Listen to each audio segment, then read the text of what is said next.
Hello and welcome to the Artventure Vodcast episode 3. It's been a long time since I had uploaded an Artventure episode and I really apologize for that. My today's guest is Ryan S. Brown from Salt Lake City, Utah, United States. Mr. Brown graduated from Florence Academy of Art in Italy, and he has so many things to offer all of us. Grab yourself a cup of coffee, sit back and enjoy. Watch till the end. These are some of the paintings by Mr. Brown. I hope you enjoy. Mr. Brown is an amazing artist and he is very famous, even though he is extremely humble and down to earth. That's why he has given me an opportunity to interview him for the Artventure Vodcast episode. Also, I am really grateful to Mr. Brown for coming here and giving me his precious time. In this discussion, we have discussed several aspects of being an artist. So, please do share our episode with someone whom you think it might help in some way. It will be very kind of you. And please watch till the end to get the best out of it.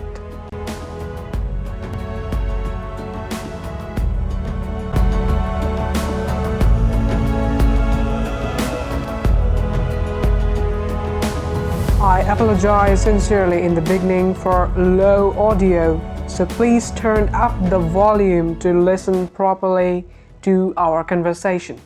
So without further ado, here's Ryan S. Brown and the Artventure Vodcast. Welcome to the Artventure Vodcast, sir. It's really a pleasure to have you here. Yeah, of course. So, first of all, the thing I'm going to ask you is that how do you make such wonderful paintings from imagination? They look so realistic. Um, I think it's. I think over time I've just developed a good memory for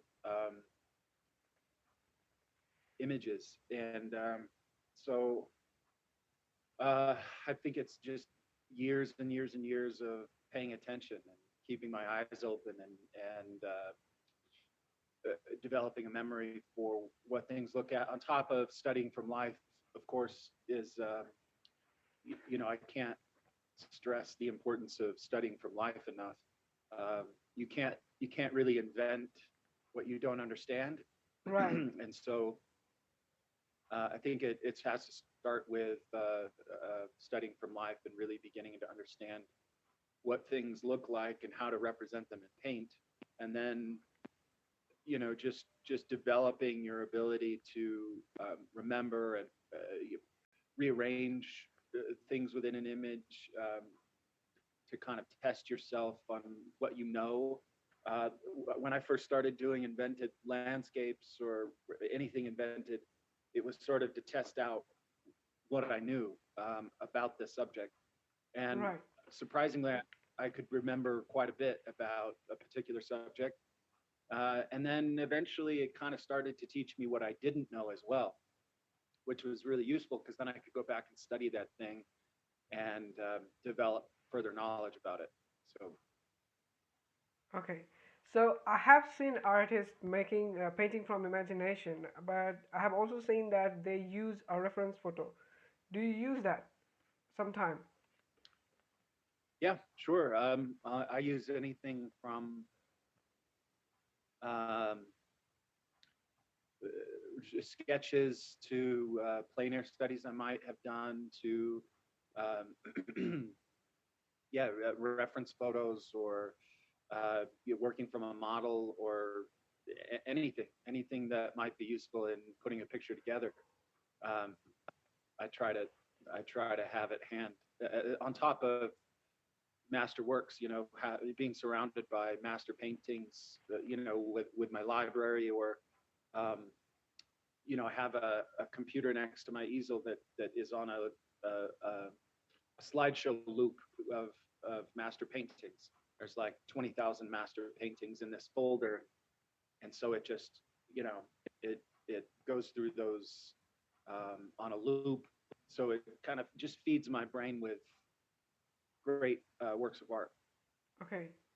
So I have heard some podcasts and some audio and videos that Utah and Salt Lake City, it's quite beautiful. So does that environment where you live in inspire you? I think so. Yeah, the landscape is really beautiful here. Um, there's not a lot of culture or cultural events. There's there's not a lot of there's no museums really. I mean, there's a few museums, but they're not great. Um, so I think from that standpoint, and then the architecture is very uninspiring as well.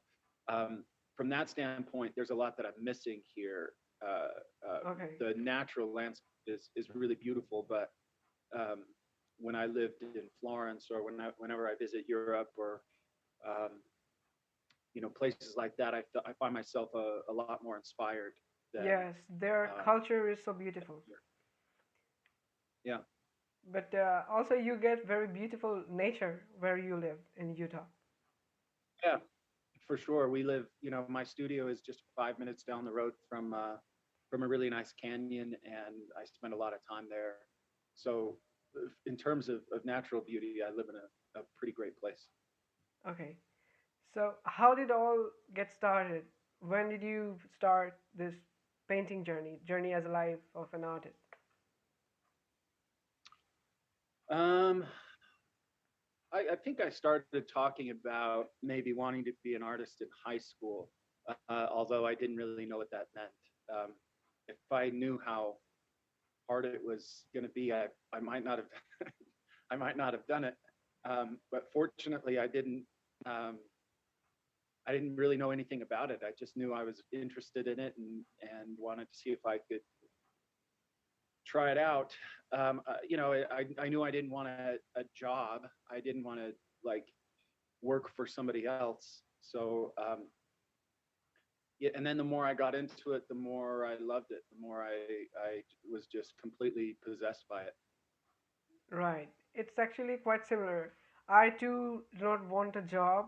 I'm 18 years old, by the way, and I'm also aspiring to be a professional artist, maybe of your rank if I'm fortunate enough.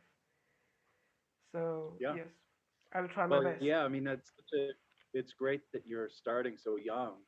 Um, No, actually, I I mean, started when I was 2 years old. Now I have already come quite along, and I yeah, see all of you so great people on Instagram and other social media that keeps me inspired so much.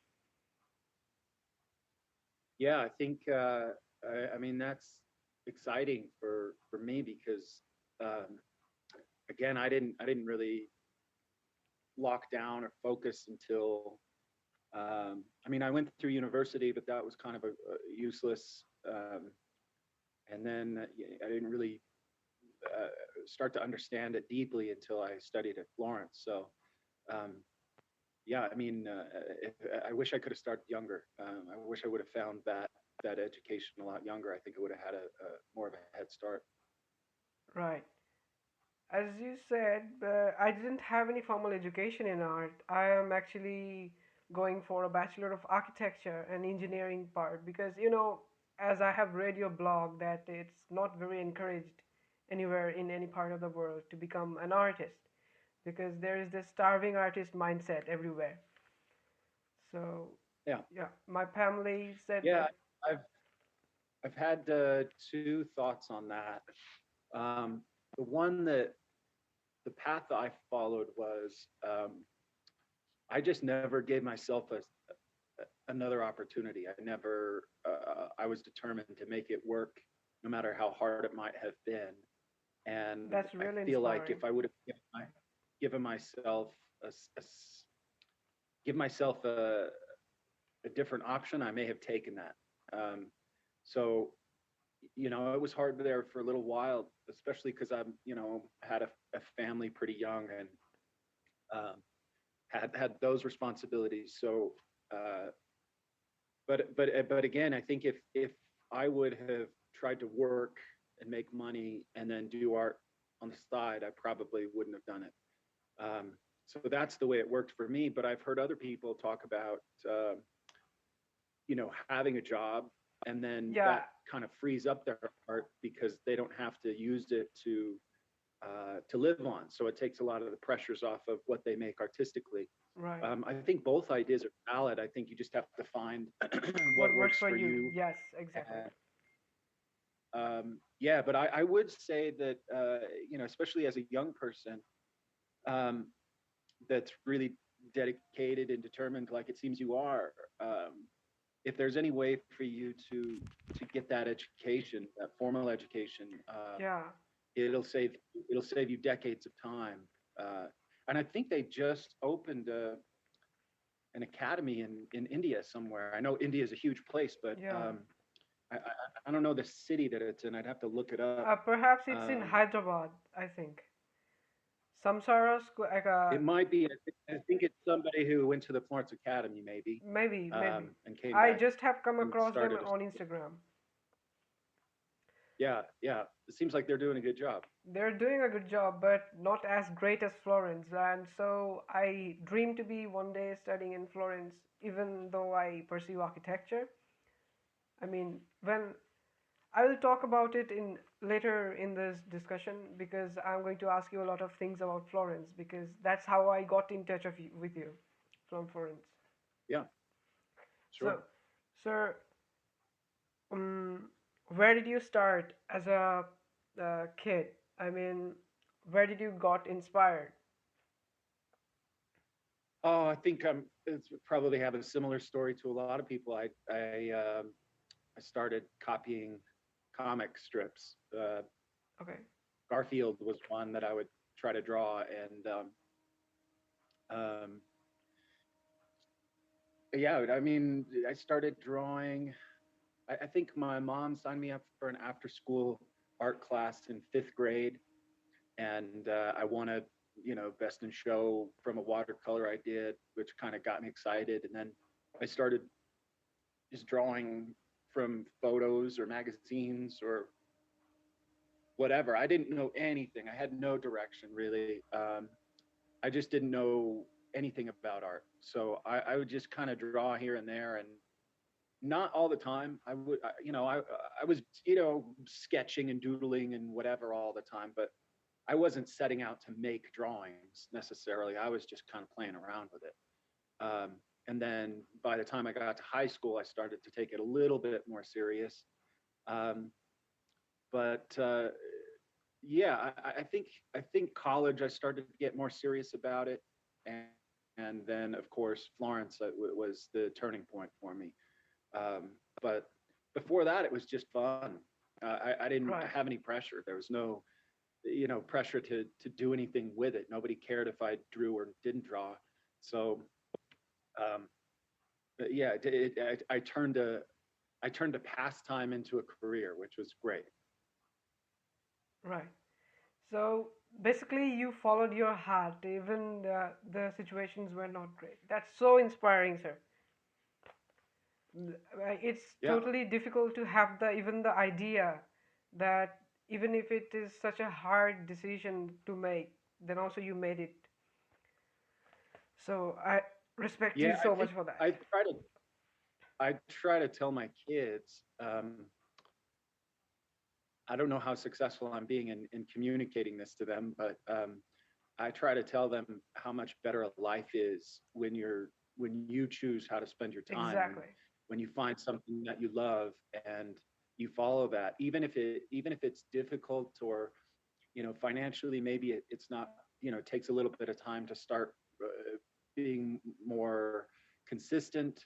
um, you're doing the thing that you love, and if you can figure out what that is and pursue it, I think you're going to have a higher quality of life than if you made a lot of money doing something you hate. Right, right. Um, so yeah, I would give that advice when I talk to students. One of my first questions is always, if money weren't an issue, what would you do? Exactly. Um, and and if that answer is I would make art, I would paint, I would sculpt, or whatever, then I say find a way to do that. No matter what, that's you're going to be where you find your greatest joy. Right. And there is this thing, right? Every greatest industrialists, or you see Elon Musk or Steve Jobs, every one of them said that do what your heart inspires you to do. Because you will not be Yeah. successful, you will not be so, you're in your greatest form if you do not enjoy your work. Yeah, I think you lose. I think you lose inspiration. I think inspiration comes, from a passion for things, and when you lose some of that passion, or you give up on certain dreams, or uh, you decide not to follow certain paths because you think it might be too difficult. Um, I think the more you give up on those dreams, the less you dream, and Right. I think you can kind of undermine yourself very easily out of fear. And I wouldn't lie to you and say being a professional artist is the easiest thing in the world to do, but it's worth the struggle. And I don't see any other path that is without struggle. It doesn't matter Right. which direction you decide to go. There's going to be difficulty. So why not go the direction you really want? Right. So inspiring, sir. Start this. Right. So my next question is, sir, how do you paint so realistic landscapes from your imagination? I have seen you answering this question in the beginning a little bit. Just explain it in briefly. Um, I think it starts with a basic idea. Um, for me, a lot of the times it's as simple as a color harmony or color palette that I might want to use, based on a certain sunset, or sunrise, or time of day. And from there, it's just abstract shapes. Do I want more sky, less land? Do I want more land, less sky? Um, a path, a stream, a lake. Do I So want to do do a you seascape? pick up Uh, all those subjects, all those, or you crop those from other images, or you just put them out from your imagination?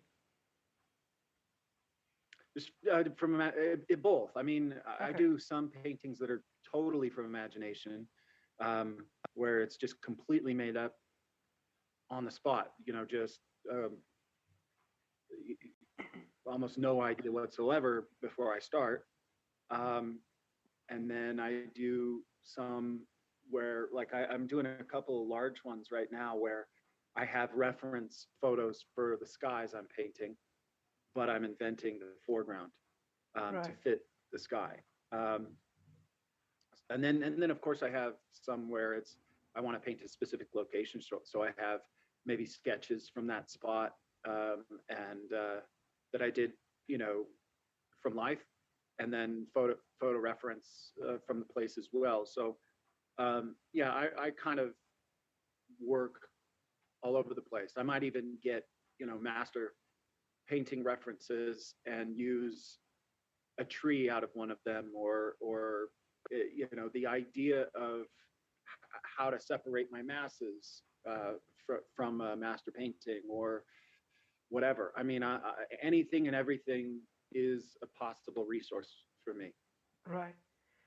Sir, just I would like to show you something. I don't generally paint in oils so much. I use mainly watercolors for now. But for Christmas, I was doing a reproduction of Bouguereau's Innocence painting. So I'd like to show it to you. Here it is. Okay. Oh, it's not big and it's not even finished. It's just the basic layer is just laid on.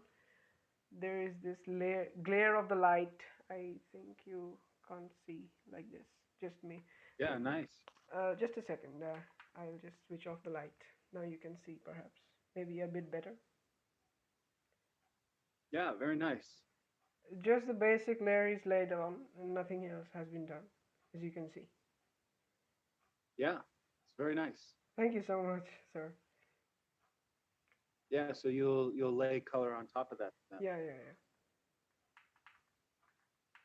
Any kind of any correction you would suggest?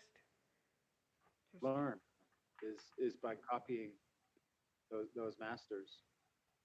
I mean, the drawing seems pretty good, and you've just started to lay it in. So I think at this point, it's just about adding color and controlling your right. color harmonies and values. I think that's one of the more difficult things, Yes, or yes, one yes. of the things that I see people stumble on probably the most is the handling of the color harmonies as well as the value harmonies. So um, I guess my advice would be just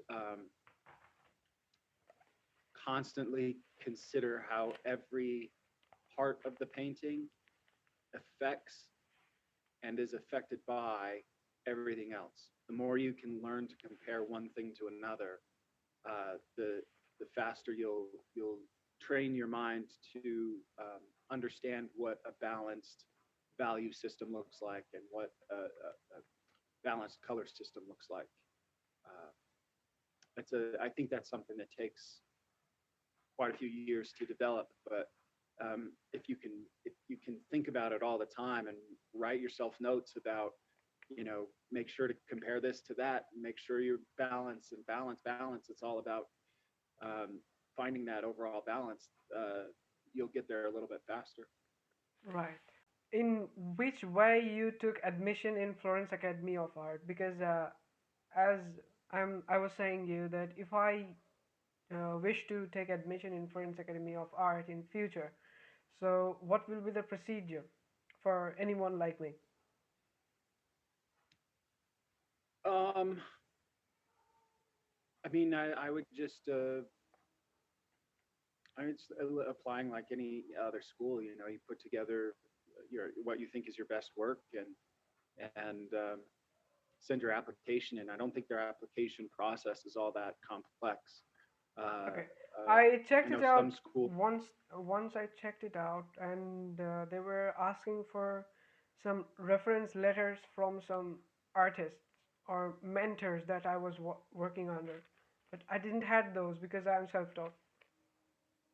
Yeah, yeah. I mean, you could always reach out. I'd be happy to write one for you. Oh, thank you, sir. It's I think when I talk to students or prospective students, I always try to have a sit down conversation with them.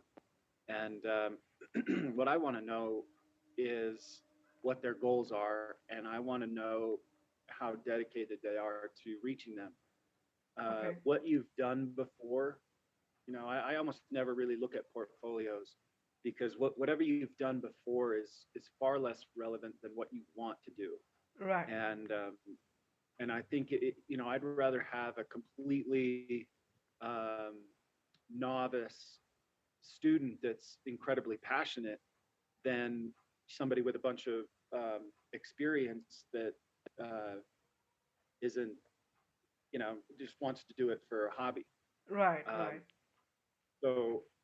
yeah, I mean, if you can show your passion in letting them know why you want to go there and what your ultimate goals are, I think the quality of your portfolio, in my opinion, is less relevant. But I don't know. I don't know who's making the judgment calls in Florence. They may, okay, um, but I think what you do and the effort you've put in already to learn as much as you can on your own is significant, and I would think that they would see that.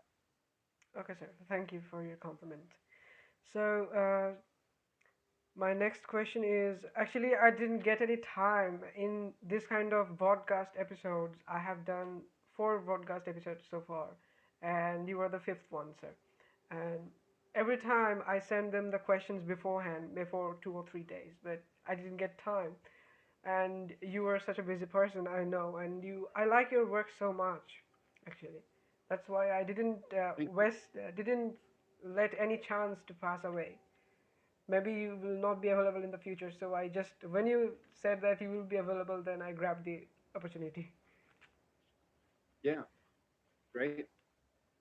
Okay, so tell us something about your own art school, sir. Masters Academy of Art. Is that a college like Florence, or is that your own art academy? It's yeah, I mean it's like Florence, it's smaller. It's it's kind of based on the curriculum I got in Florence. It's very effective. It it really works. I mean it's such a great way of breaking down teaching the principles of drawing and painting. So I think that's very effective. But what I would say is the main difference here at the Masters Academy of Art is my focus on individual development. What I've noticed in retrospect, because now I've been doing this for a long time, I first started to study in 2003. Yeah. Um, and so, having started a school right after that, um, I've now seen the longer term effects of this education on students. And one of the things that I've seen that the academies are doing is they're neglecting any discussion about concept, about composition, design, um, and really art making. They're teaching all of the fundamental skills, um, but they're not putting a focus on why the students are developing these skills. What's the post Okay. What's the principle application behind them? of skill development? What's that? What's the principle behind them? They are not saying that. Yeah, why would we want to get so good at drawing? Uh, This bigger focus of making art, they've neglected that conversation.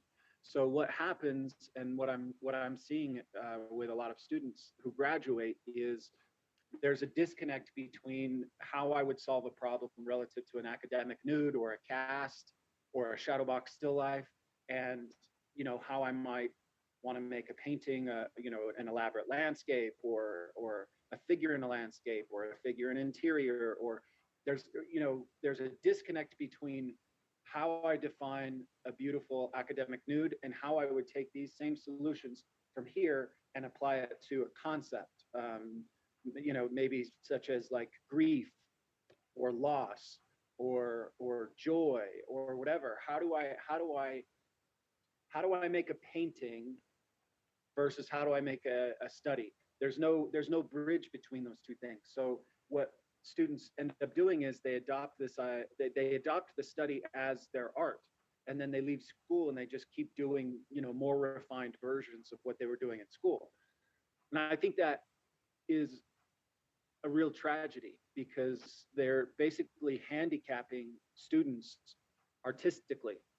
So what I try to do here is help them with the academic, which is just the more of the skill development, but have a constant conversation going about how students are applying it to their own work. I'm demanding that students always have their own work going at home, and that they bring it in regularly so that we can talk about it and help develop it. Um, so that when they're doing an academic nude, they understand or they're thinking about how that's going to apply to the thing that they're working on at home, and then they're building that bridge between skill development and art making. And I think that's really important. okay. And so far, I think it's we've seen some pretty good results from it. All right. So, you are, sir, a past graduate from art colleges, and you have studied in various institutions. So, do you believe that anyone can grow to be a professional like you, then and have the knowledge which you have right now by being a self-taught? Is that possible? Yes, I think so, but it's rare. I think that it's sort of like well, Degas said it best when he said the problem with being self-taught is you have the most ignorant teacher. Um, I Right. don't think it's wise to, if you have another option, I don't think it's wise to try and refigure out on your own what and generations of artists have worked out Right. It before will you. save a lot of If you time. can, yeah, tons of time. I mean, the human development is based on three. Becoming an expert in anything is based on three um, main factors, and the first one is the 10,000 hour rule. It takes roughly 10,000 hours to become an expert at anything. The second is that the 10,000 hours that you spend is spent on deliberate practice, meaning that you're doing specific exercises that build in complexity as your expertise gets better and better. And the third pillar of development would be that your practice is watched over and corrected by somebody Right. who's already mastered that skill. So it's that correction and that feedback that's going to reveal things, not only about what how you're making decisions that are going to help you refine your decision making, but it's also going to reveal things that you wouldn't necessarily consider on your own. So I look at it as like, painting is really difficult. It's really complex. It's like, trying to figure out math from addition and subtraction through calculus by yourself. Right. If you can find a good teacher that can walk you through it, you're going to learn mathematics much, much faster than trying to Definitely. reinvent it all on your own. Right. Such a good comparison, sir. Which artist do you follow for inspiration? Um, Gosh, so many. Are you talking about living artists or dead artists? Anything will do. Everything. I mean, Uh, not everyone you have to say, as you were saying, so many. Just the significant ones, as per you. yeah, I love Repin and Waterhouse, Isaac Levitan and Shishkin and Peter Monstead Oh, Isaac Levitan. Beautiful. um, Sargent, and then living artists. There's quite a few as well. I really for landscape, I like Clyde Aspivig and Renato Macio and Yeah, Clyde um, Aspivig. One oh, of his friends. I can't pronounce his name correctly. Joseph. I maybe I'll send you his name Joseph later on. McGurl. Is No, it Joseph McGurl? no. He's great. He was telling about Clyde Aspivig to me. Mm. I liked his paintings. I mean, they were such blending of abstract and realism. I really loved them. Yeah, yeah, he's very good. And what other names you were saying, sir? Uh, um, oh, I like Glenn Dean and uh, Jeremy Lipking and I really like um, Travis Schlott and Kate Lehman, Shane Oh, Wolf, um, there's so Patrick many. Burke is a sculptor who's amazing. I'm leaving out a ton of people, but yeah, It's okay. You have that's a said lot of so them. many. You really love these artists. So I can see they have their impacts in your paintings. Yeah, I mean, I just spent some time in Paris with Shane Wolf and Travis Schlott and Kate Lehman and Sebastian Jupil, and yeah, it was really inspiring to see other artists working and hear their philosophies and see the fearlessness that they go at their art with. Um, yeah, I'm constantly inspired by other artists. Um, Okay, I look at that art every day. great, sir. So, what do you think about the art market, sir, globally? Is it getting better? I don't know. it's weird. I think it's changing. I think you know the internet has changed a lot of things. Um, it seems like I have limited experience. Of course, I don't know what the art market is globally, but it does seem like representational galleries are changing a bit, and they're putting a little bit, maybe a load, more of a load on the artists to do their own marketing through social media. Um, I don't see, uh, but but they're still demanding the same commission from artists, which I think is a little unfair.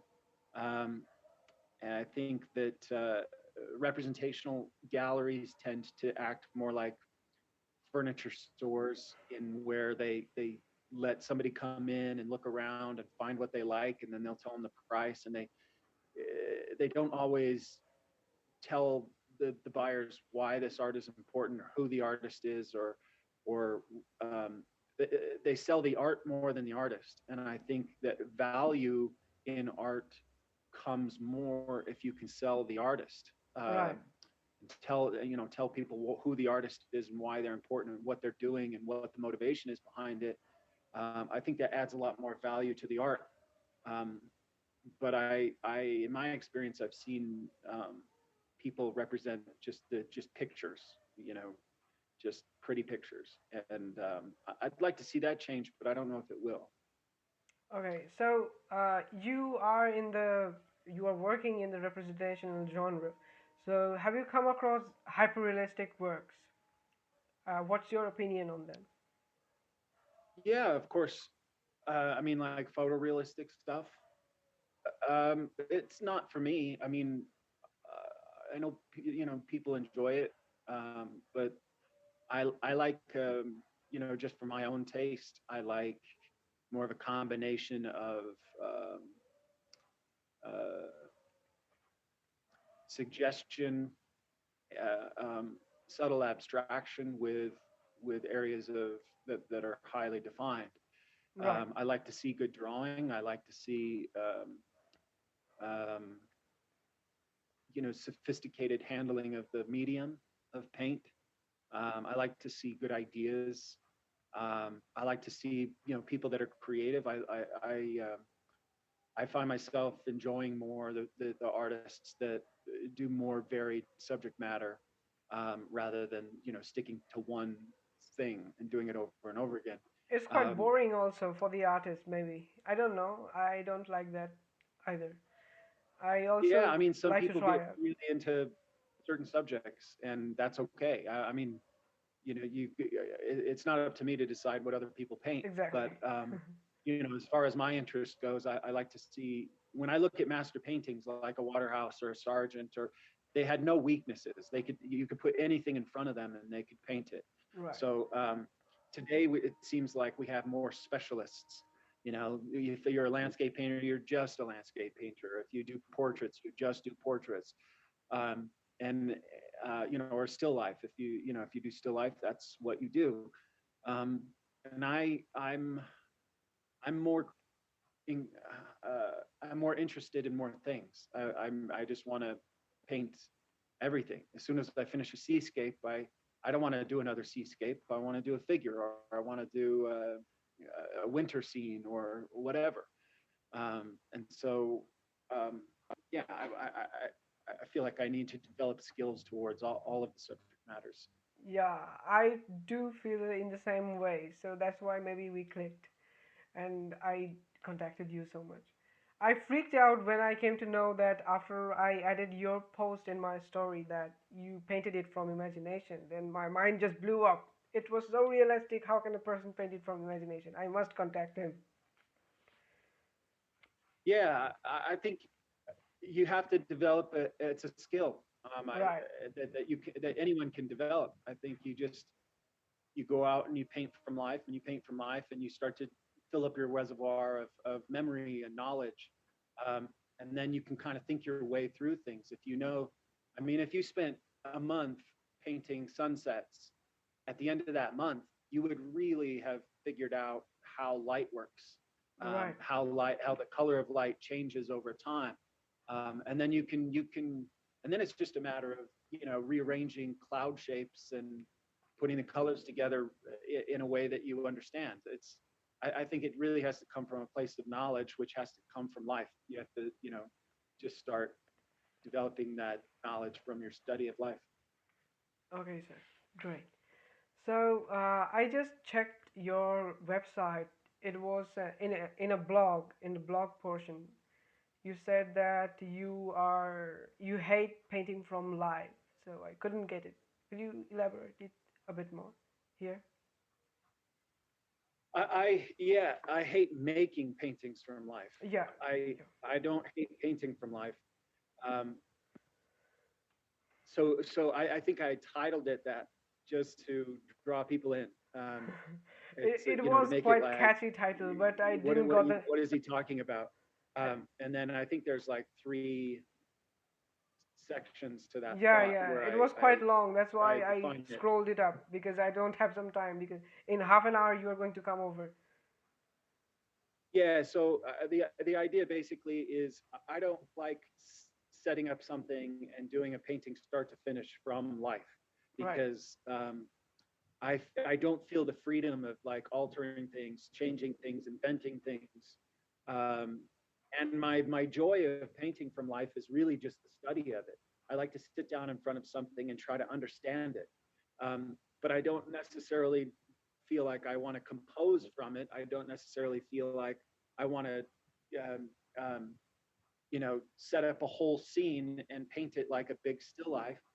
Um, I feel more freedom if I put all my reference away at some point and just spend time with the painting itself. Um, and so I probably spend 80% of my time painting just with the painting and with no reference, whether that's a model or a sketch or a photo or whatever. I put all those tools away and just try to figure out what the painting itself needs. And is more fun for me. I enjoy it more. So, if I have a model and I'm painting from the model, I'm just trying to understand it better. I'm not necessarily trying to make a painting out of it. So that's kind of the idea is I don't like trying to make finished paintings from life, but I love studying from life, and that to me is a big difference. That's a great thing, sir. That freedom that you get to alter the things, then see what's working, what's not working. That's really great. Yeah, I think you have to be willing to look past whatever reference you're Right. using, whether you're working from life or using photography or whatever. You have to understand that the most important thing is the painting. What does the painting need? And if you can solve relative to that question, then you can overcome your reference. Right. And so yeah, I think that's important to do when you're trying to make a work of art. Okay. So my last question, like last formal question to you is that what message and what advice you would like to give to an aspiring artist, probably out there, just like me, or maybe younger or older? What advice would you like to give? I think you have to. I think you have to do two things. One is really sit down and be completely honest with yourself about what you really, really want. Um, you have to set down a priority list or just a general list of what it is that you want to achieve and what it is that you want out of life, and then really prioritize that. What do you want most?